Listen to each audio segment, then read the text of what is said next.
Hello everyone, I hope कि आप अच्छे होंगे। आज इस वीडियो में हम लोग सीखने वाले हैं समानांतर श्रेणी का बहुत ही इम्पोर्टेंट क्वेश्चन को। तो ज़्यादा टाइम को वेस्ट न करके सीधे टॉपिक पे चलते हैं।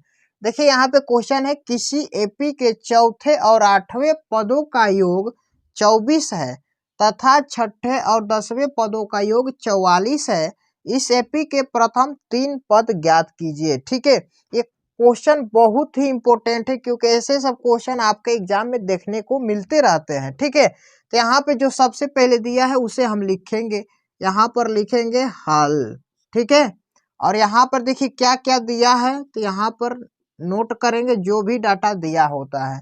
यहाँ पे दिया है चौथा और आठवां पदों का योग, तो यानी कि चौथा पद का मतलब क्या है, यानी कि A4 प्लस और A8। ठीक है, इसका योग दिया है कितना, 24 यहाँ पर। ठीक है, अब इसका मतलब क्या, ध्यान से देख लीजिए।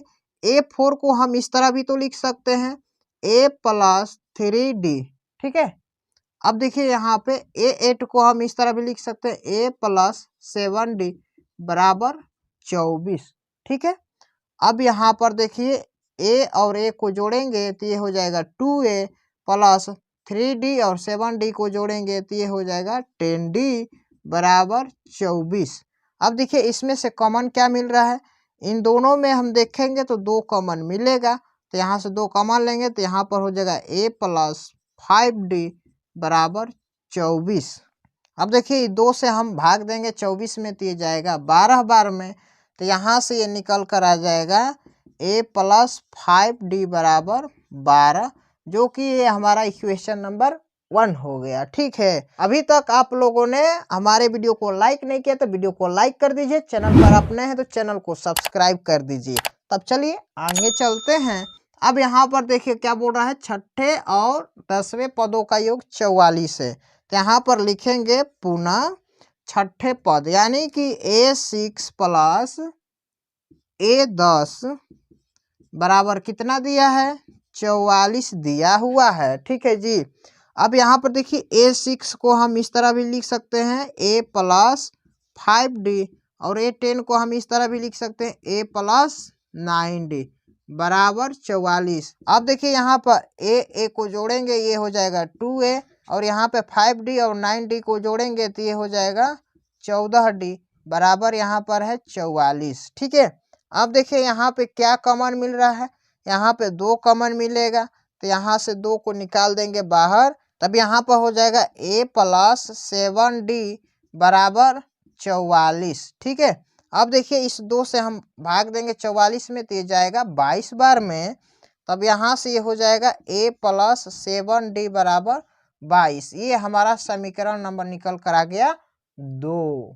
ठीक है, अब देखिए यहाँ पे हमारा समीकरण नंबर 1 आया और समीकरण नंबर 2 आया, तो अब हम क्या करेंगे, समीकरण 1 और 2 को हल करेंगे। अब देखिए यहाँ पर लिखेंगे समीकरण 1 व 2 से। ठीक है, अब यहाँ पर हम बना रहे हैं बबुआ, देखो समीकरण 1 कहाँ पर है, यहाँ पर है, हाँ यही है ना, हाँ ठीक है। यहाँ पर लिखेंगे A प्लस 5D बराबर 12। ठीक है, और समीकरण 2 क्या है, A प्लस 7D बराबर 22। ठीक है हो जी, बिल्कुल ठीक है।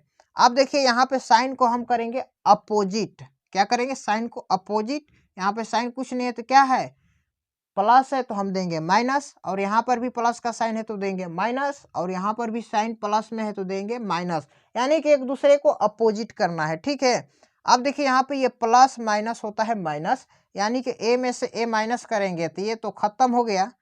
ठीक है, अब यहाँ पे देखिए ये प्लस माइनस होता है माइनस, यानी कि 7D में से 5D माइनस करेंगे तो ये हो जाएगा आपका माइनस का 2D। माइनस क्यों आया, क्योंकि माइनस का साइन यहाँ पर ज्यादा है। ठीक है, बराबर यहाँ पे 22 में से 12 माइनस करेंगे तो ये हो जाएगा माइनस का 10।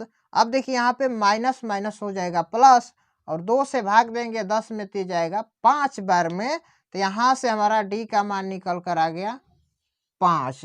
ठीक है, अब देखिए D का मान आ गया 5, तब क्या करेंगे, अब हमें A का भी मान निकालना है। तो अब समीकरण 1 में डी का मान रख दीजिए। ठीक है, समीकरण 1 में डी का मान रखने पर, आप समीकरण 1 में रखिए या समीकरण 2 में, किसी में भी आप डी का मान रख देते हैं तो आपका ए का मान निकल जाएगा। ठीक है, तो देखिए यहाँ पे समीकरण 1 क्या है, यहाँ पर है a प्लस 5d बराबर 12।